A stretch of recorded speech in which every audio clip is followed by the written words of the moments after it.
ఆహ్, ఒక రాష్ట్రంలో జరుగుతున్న పరిణామాలలోని వింతని భూమన కరుణాకర్ రెడ్డి రైజ్ చేశారు. మొన్న బ్లోవుటు, ఆ తర్వాతన సుదీర్ఘ రోజుల పాటు జరిగి ఆ పైన ఆడడం, దాని వెనకాల ఉన్నటువంటి లోపమేంటి అన్నటువంటి పాయింటు, దాని వెనకాల ఉన్నటువంటి అసమర్థత ఏంటి అన్నటువంటి పాయింట్ అదొకసారి విందాం.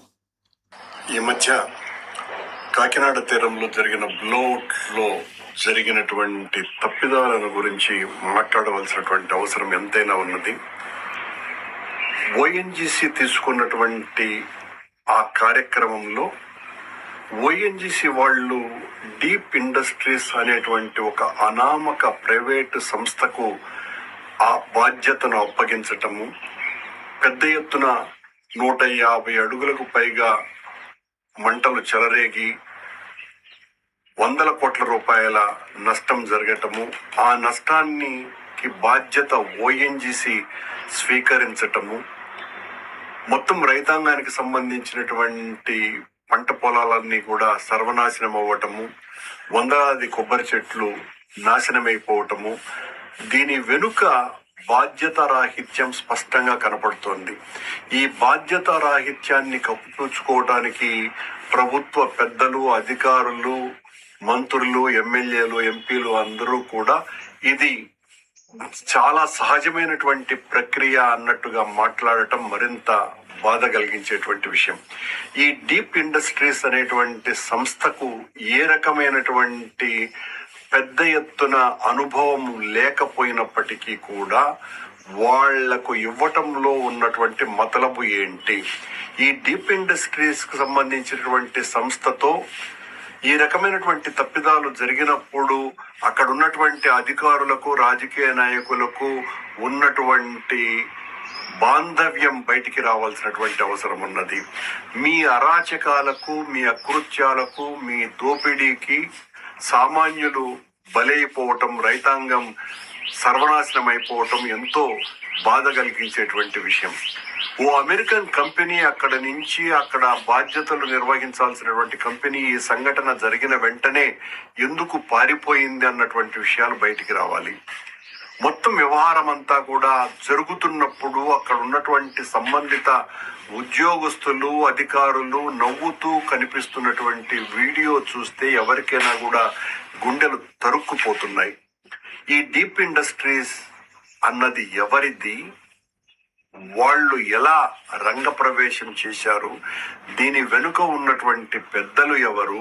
ఒక ప్రభుత్వ సంస్థ ఒక ప్రైవేటు కాంట్రాక్టర్ కి ఇవ్వటం వెనుక ఎన్ని వందల వేల కోట్ల రూపాయలు చేతులు మారినాయి? దీని వెనుక ఎంతమంది రాజకీయ నాయకులు, అధికారులు ఆ కుట్రలో, ఆ అవినీతిలో భాగస్వాములైనారు? మీ అవినీతి విచ్చలవిడిగా చేయటంలో సామాన్యులు ఎందుకు బలైపోతున్నారు? అక్కడ ఎందుకు సరైనటువంటి నియంత్రణ లేదు? బాధ్యత లేకుండా ఎందుకు ప్రవర్తిస్తున్నారు? మనకి పోయేది ఏముందిలే, పోతే ప్రజల ఆస్తులు, వాళ్ళ జీవితాలు నాశనమైపోతాయి అన్నటువంటి ఒక భయంకరమైనటువంటి పరిస్థితిని ఆ రకంగా తీసుకురావటం వెనుక ఉన్నటువంటి పెద్దలు ఎవరు? ఇవన్నీ కూడా ప్రశ్నలుగా ఇప్పుడు బయటికి వస్తున్నాయి. మనం బాధ్యతాయుతమైనటువంటి వ్యవస్థలో ఉన్నటువంటి వాళ్ళు ఈ సందర్భంగా చర్చించుకోవాల్సినటువంటి అవసరం. ఓఎన్జీసీ డీప్ ఇండస్ట్రీస్ అనే ప్రైవేట్ కాంట్రాక్ట్ సంస్థకి సహజ వాయువును బయటికి తీసేటువంటి బాధ్యత ఎందుకు ఇచ్చింది? దాని వెనుక ఉన్న మతలబు ఏంటి? దీని మీద విచారణ చేయవలసినటువంటి అవసరం ఉన్నది. ఇది మొత్తం ప్రజలకందరికీ కూడా తెలియాల్సినటువంటి అవసరం ఉన్నది.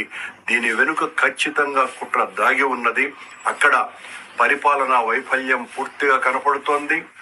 బాధ్యత ఏమాత్రము లేదు. నియంత్రణ అసలు అంతకంటే కనపడటం లేదు.